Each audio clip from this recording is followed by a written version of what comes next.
नमस्कार शेतकरी मित्रांनो, बऱ्याच शेतकऱ्यांनी पारंपरिक विजेसाठी कोटेशन भरलेले आहेत।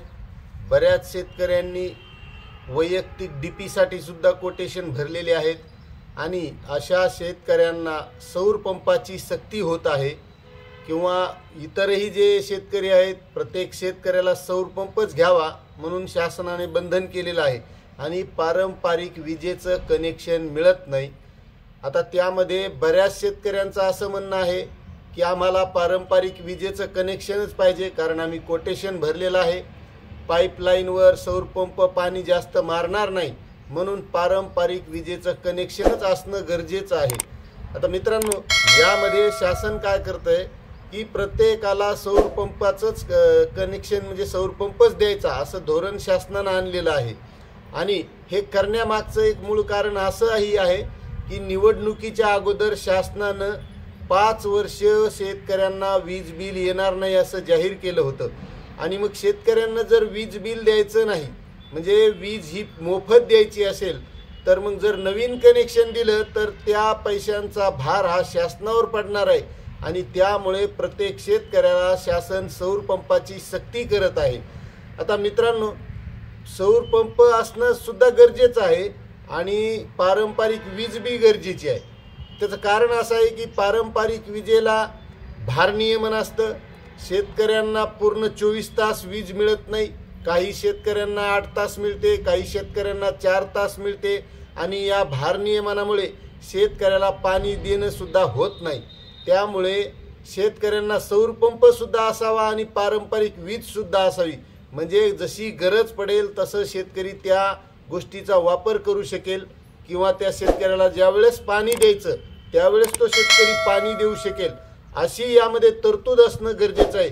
मात्र वीज बिल माफी केल्यामुळे सरकार हे शेतकऱ्यांना प्रत्येक शेतकऱ्याला सौर पंपच घ्यावा शासनाचं धोरण आहे। मात्र शेतकऱ्यांची काही मागणी अशी आहे की आम्हाला सौर पंप नको, आम्हाला पारंपरिक विजेचं कनेक्शनच असणं गरजेचं आहे। या अगोदरच्या बऱ्याच व्हिडिओमध्ये बऱ्याच शेतकऱ्यांनी अशा कमेंट केलेल्या आहेत की आम्हाला पारंपरिक वीजही असावी आणि सौर पंपही असावा। आता मित्रांनो, सौर पंपाच्या बाबतीत बरेच शेतकरी एक कमेंट करत आहेत की माझ्या एकाच नावावर 2 किंवा 3, 4 गटामध्ये जमीन आहे आणि ती मिळून जमीन समजा 7 एकर होते, 8 एकर होते, 10 एकर होते आणि मग मला जास्तीचा पंप मिळावा। तर अशा शेतकऱ्यांना मी सांगू इच्छितो की शेतकरी मित्रांनो, तुमची जमीन जरी जास्त असेल मात्र ती वेगवेगळ्या गटामध्ये आहे। आता बऱ्याच शेतकऱ्यांची वेगवेगळ्या गटामध्ये असून सुद्धा ती म्हणजे धुऱ्याला धुरा आहे त्या जमिनीचा, पण ती वेगवेगळ्या गटात आहे आणि आपण ज्यावेळेस अर्ज करतो तर त्यावेळेस आपल्याला तिथं गट नंबर टाकला तर फक्त तेवढ्याच गटाची जमीन येते। त्यामध्ये अशी तरतूद नाही की आपण 2 गट टाकाव किंवा जे होल्डिंगवरला खाते नंबर आहे तो टाकाव म्हणजे नमुना नंबर 8चा आणि पूर्ण जमीन येईल अशी त्यामध्ये तरतूद नाही। तुम्हाला जरी जमीन जास्तीची असेल तर ती एकाच गटात आणि एकाच नावावर असणं गरजेचं आहे। हे झालं सौर पंपासाठी। आता यामध्ये पुन्हा एक गोष्ट आहे मित्रांनो, खासदार धैर्यशील माने यांनी मागणी केलेली आहे कृषी मंत्री माणिकराव कोकाटे यांच्याकडे की शेतकऱ्यांना तुम्ही सौर पंपाची सक्ती करू नका।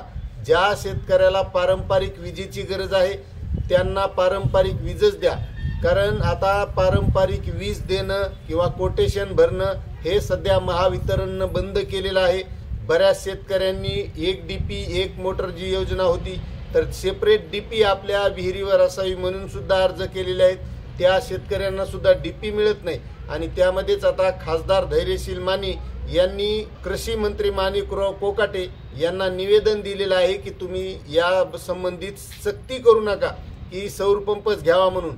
ज्या शेतकऱ्यांना पारंपरिक विजेची गरज आहे त्या शेतकऱ्यांना पारंपरिक वीज मिळाली पाहिजे असं त्यांनी निवेदन दिलेलं आहे।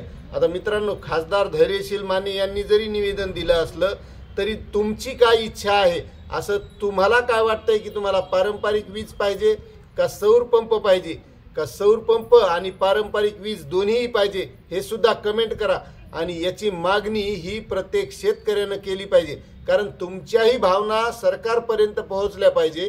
त्यावेळेस सरकारला सुद्धा कळेल की खरंच शेतकऱ्यांची काय मागणी आहे। त्यामुळे शेतकऱ्यांनी सुद्धा ही मागणी करणं गरजेचं आहे।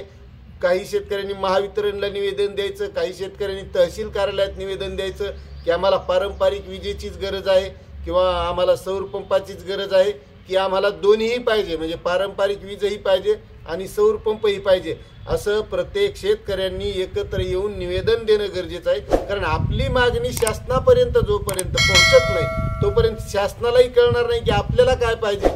त्यामुळे हे करणं गरजेचं आहे. मित्रांनो, तुम्हाला ही माहिती कशी वाटली नक्कीच कमेंट करा आणि आपल्या विनुगंगा टेक या चॅनलवर नवीन असाल तर सबस्क्राईब करा, लाईक करा आणि ही माहिती प्रत्येक शेतकऱ्यापर्यंत शेअर करा. धन्यवाद.